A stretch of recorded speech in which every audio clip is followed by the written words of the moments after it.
괴롭게 하지 말고 라는 제목으로 말씀의 은혜를 나누겠습니다. 여러분, 율법에 대해서 어떻게 생각하십니까? 율법을 지켜야 될까요? 안 지켜도 될까요? 아니면 아예 지킬 필요가 없는 것일까요? 예수님 성천 이후에 복음을 전파했던 사도들에게 있어서도 이 질문은 피해갈 수 없는 숙제였습니다. 오늘 본문에도 보면 이방인들에게 복음을 전하던 바울과 바나바 선생님께서 이 문제에 휘말리고 만 것이죠. 유대인, 그 중에서도 율법에 매우 엄격했던 바리새파에서 전향하여 돌아온 그리스도인, 그들이 이 문제를 강하게 제기했고, 이로 인해 예루살렘 공회가 열리면서 이 율법이 그리스도인들에게 어떤 의미인지 토론하는 장면이 바로 오늘 본문입니다. 본론으로 들어가기에 먼저 오늘 다루게 될 이 율법을 조금 더 제가 정확하게 지정을 한번 하고 들어갈 필요가 있겠습니다. 일반적으로 구약의 율법은 세 가지의 법으로 구분이 됩니다. 첫 번째는 도덕법, 두 번째는 의식법, 세 번째로 시민법입니다. 도덕법은 일단 차치하고, 의식법 같은 경우에서는 제사 규례라든지 아니면 정부정이라든지, 그래서 하나님께서 그 의식을 할 때에 그것을 그대로 지정해 놓은 그런 법들입니다. 그리고 또 시민법 같은 경우에서는 이스라엘 백성들이 그때 당시에 그들이 삶을 영위하게 하기 위해서 하나님께서 하나님 백성의 시민으로서 살아갈 수 있는 여러 가지 삶의 양태들, 문화, 그런 모습들을 법으로, 율법으로 정해놓은 겁니다. 그래서 이 의식법이나 시민법 같은 경우에서는 문자 그대로 받아들이기가 어렵고, 오늘날 살아가는 우리들이 하나님께서 그 의식법과 시민법 속에 담겨져 있는 하나님의 그 뜻을 우리가 그대로 계승해서 그 뜻을 이어받는 쪽으로 우리가 율법을 적용합니다. 그러나 도덕법 같은 경우는 다릅니다. 이 도덕법은 십계명으로 거의 표현을 할 수 있는데요, 모든 율법의 근원이 되고 율법 중에 율법이라고 그렇게 얘기할 수 있습니다. 이 도덕법은 하나님의 백성으로서 하나님 나라에 그 사람들이 어떻게 살아야 되는지를 규정해 놓은 하나님의 백성다운 삶으로 살아가는 영원한 법이 됩니다. 그래서 이 십계명 같은 경우에는 우리가 지금 예배 드릴 때도 십계명 우리가 같이 교독하고 암송하지 않습니까? 그것은 신약을 살아가는 우리들에게도 이 십계명, 이 율법은 끊임없이 지키고 그 말씀대로 살아가야 되기 때문에 우리가 계속해서 지켜나가는 것입니다. 오늘 제가 율법을 지켜야 됩니까 말아야 됩니까 할 때 요 율법이 지금 요 십계명 요 부분을 좀 더 강하게 얘기하고 있다는 것 기억하고 말씀으로 이제 본론으로 들어가도록 하겠습니다. 그렇다면 신약 시대를 살아가고 있는 우리에게 있어 율법은 어떤 의미로 다가오는 것일까요? 첫 번째로 한번 따라하겠습니다. 구원의 필수 조건은 아닙니다. 11절 말씀인데요, 한번 같이 읽어보겠습니다. 시작. 11절입니다. 시작. 그러나 우리는 그들이 우리와 동일하게 주 예수의 은혜로 구원받는 줄을 믿노라 하니라. 아멘. 유대 바리새파 그리스도인들은 그렇지만 다른 주장을 펼쳤습니다. 1절과 5절에서 다른 주장을 펼치는데, 1절에는 보면 어떤 사람들이 유대로부터 내려와서 형제들을 가르치되 너희가 모세의 법대로 할례를 받지 아니하면 능히 구원을 받지 못하리라. 또 5절에도 보면 바리새파 중에 어떤 믿는 사람들이 일어나 말하되 이방인에게 할례를 행하고 모세 율법을 지키라 명하는 것이 마땅하다 하니라. 유대 바리새파에서 전향한 이 그리스도인들은 율법 준수가 그리스도인들에게 구원의 필수 조건이다, 그러니까 반드시 지켜야 된다라고 그렇게 주장했던 것입니다. 이에 대해서 사도 바울 선생님과 바나바 선생님은 이들과 열띤 토론을 벌였고, 이곳 사도들이 모인 예루살렘 공의회에서도 논쟁이 벌어지게 되었습니다. 이에 사도 베드로 선생님이 일어나서 말씀을 하죠. 11절에 그러나 우리는 그들이 우리와 동일하게 주 예수의 은혜로 구원을 받는 줄을 믿노라 하니라. 아멘. 율법 준수가 구원의 필수 조건이 될 수는 없습니다. 구원은 오직 은혜로 인하여 믿음으로 말미암아 하나님께서 우리에게 주시는 선물인 줄로 믿습니다. 이에 에베소서 2장 8절에 너희는 그 은혜에 의하여 믿음으로 말미암아 구원을 받았으니 이것은 너희에게서 난 것이 아니요 하나님의 선물이라. 그리스도인에게 율법은 그렇다면 어떤 의미가 있을까요? 두 번째로 한번 따라하겠습니다. 타인을 괴롭게 해선 안 됩니다. 19절과 20절 같이 한번 읽어보겠습니다. 시작. 그러므로 내 의견에는 이방인 중에서 하나님께로 돌아오는 자들을 괴롭게 하지 말고 다만 우상에 들어온 것과 음행과 목매어 죽인 것과 피를 멀리하라고 편지하는 것이 옳으니. 이 말은 당시 예루살렘 공회의 의장이었던 예수님의 동생 야고보 선생님이 했던 말씀입니다. 야고보 선생님의 그 교훈을 좀 더 제가 우리말로 그렇게 표현을 한다면 이렇게 될 수가 있겠습니다. 율법은 분명 하나님의 말씀으로서 반드시 지켜야 할 좋은 것이 맞다.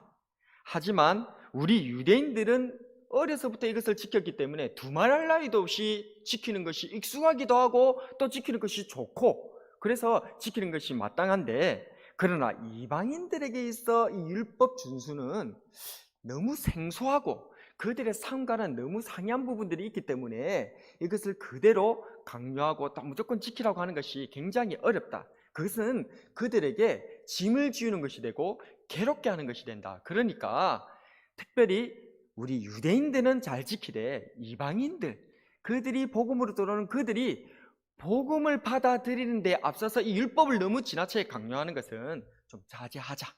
이렇게 얘기한 것이 바로 이 야고보 선생님의 얘기다라고 요약을 해드릴 수가 있겠습니다. 성경에는 우리가 지켜야 할 많은 규범들이 있습니다.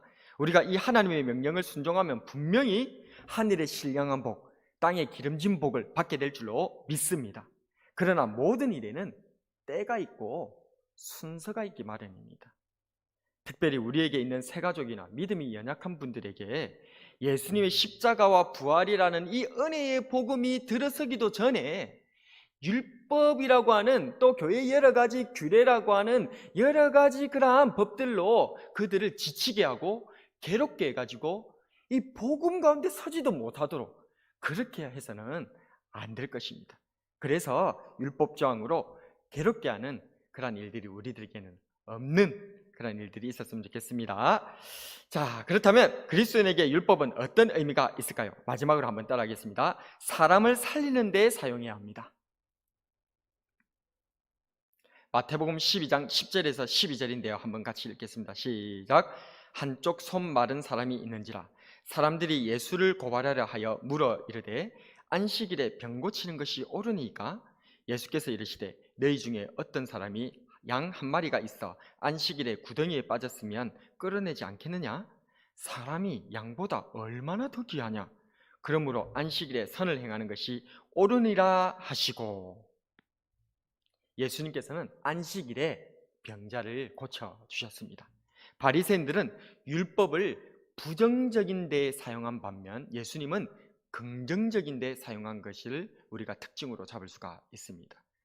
예수님께서는 바리새인들은 율법을 통해서 하지 말아야 될 것에 집중했다면 예수님은 율법을 통해서 더 해야 될 것에 대해서 집중했다는 거예요.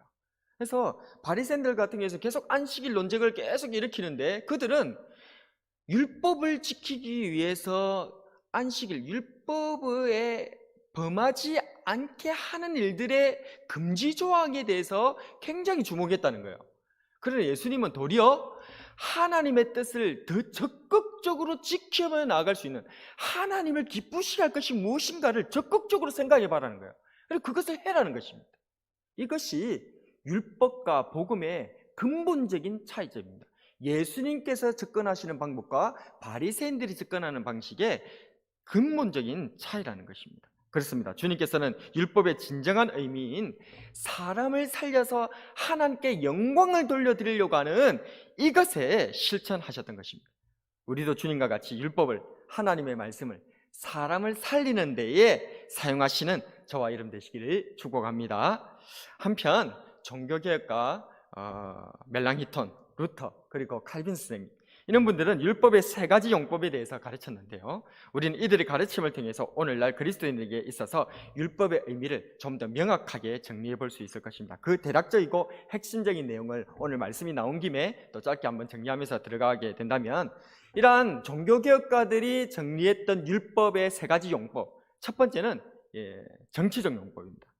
정치적 문법은 구원받지 않은 사람이라 할지라도 하나님께서 이 율법을 통해서 그들을 두렵게 하게끔 하고 그들에게 무엇을 하나님께서 금지하셨는지, 하나님께서 세워놓으신 질서가 무엇인지를 그들이 알게 해서, 그래서 하나님을 향한 그 두려움으로 인해서, 그 율법 앞에서 그 두려움을 가지고 강제적으로 그 하나님의 질서를 지켜나감으로 함으로써 이 세계를 보존하고 지킬 수 있도록 하는 용법, 그게 율법의 정치적 용법, 첫 번째 용법이라고 할 수가 있겠습니다. 두 번째 용법은 신학적 용법이라고 할 수 있는데요, 이 신학적 용법은 하나님의 율법을 통하여서 우리가 얼마나 죄인인지를 스스로 들여다볼 수 있도록 하는 용법이라는 겁니다. 한마디로 거울과 같은 것이다 라고 표현할 수가 있겠습니다. 우리가 아침에 일어나서 거울을 보고 우리의 머리카락이 어떻게 되는지, 옷 매무새가 어떻게 되는지, 얼굴에 뭐가 묻었는지 그것을 확인하고 그것을 떼어내지 않습니까? 율법이 그러하다는 것입니다. 이것은 바로 하나님 앞에서, 이 신학적인 용법은 하나님 앞에서 우리가 죄인인 것을, 우리가 얼마나 하나님의 법에서 멀어져 있는지를 이 율법을 통해서 알게 된다는 것입니다. 그래서 그것을 깨달은 우리들이 다시금 하나님의 올바른 의 가운데로 돌아가도록 이끌어가는 것, 그것이 바로 율법의 제2용법, 신학적 용법이다 라고 얘기할 수 있습니다. 마지막으로 이 율법에는 도덕적 용법이라는 것이 있습니다. 이것이 굉장히 탁월한, 특별히 칼빈 선생님이 이 율법의 제3용법, 도덕적 용법에 대해서 많이 설명을 하심으로 인해서 그의 탁월함을 증명했는데요, 이 도덕적 용법은 무엇인가? 그것은 아까 제가 처음에 얘기했던 율법을 도덕적인, 도덕법인 그런 부분들이 있다고 했잖아요. 그것이 십계명이 잘 기록되어 있고 잘 나타나져 있다. 그래서 의식법이라든지 아니면 또 시민법 같은 경우에서는 우리가 문자 그대로 적용을 한다든지 오늘날 우리가 살아갈 때 그것을 그대로 지키기는 어렵고 우리가 그 하나님의 의미만 잘 받아들여서 해야 된다라고 얘기했지만, 도덕법 같은 이 십계명 같은 경우에서는 우리가 영원한 하나님의 법으로 지켜나가야 된다라고 그렇게 받아들인다고 했습니다. 마찬가지로 이 칼빈 선생님은 이 십계명, 이 율법을 도덕적 용법으로 그렇게 설명하고 있습니다. 그것은 하나님의 영원한 법으로서 우리가 하나님의 백성으로서 예수 그리스도 안에서 구원을 받은 사람이고, 그래서 우리가 우리의 행위로 인하여서 구원을 받은 것이 아니라 그 은혜로 인하여 믿음으로 말미암아 거저 선물로 구원을 받은 사람이고, 또한 하나님의 백성이 되었지만, 그렇다면 하나님의 백성으로서 우리가 그럼 어떻게 살아야 되는 것인가? 우리가 그럼 구원받은 백성으로 이 땅에서 어떻게 살아야 하나님의 백성이라는 것을 증명하면서 살 수 있을 것인가? 이 성화의 삶을 기준으로 보여주는 것이 무엇이냐? 그게 율법이라는 것입니다. 그래서 우리가 예수님 믿는 우리들이 이 율법을 통하여서 하나님의 백성다운 삶을 살고 다른 사람들이 봐도, 아, 저 사람, 우리가 율법을 준수하고 살아가는 우리의 성화의 그런 삶의 모습을 보고, 아, 저 사람은 정말 하나님 믿는 사람이구나, 그렇게 하나님께 영광 돌려드리고 그렇게 나아가는 그런 일들이 일어난다는 것이죠. 그래서 이 도덕적 용법, 이것이 제3용법이고 우리가 영원히 이 율법을 계속해서 지켜나가야 되는 이유가 된다는 것입니다. 말씀을 정리하겠습니다. 여러분, 오늘 살아가는 우리에게 율법은 어떤 의미가 있는지 이해를 하셨나요?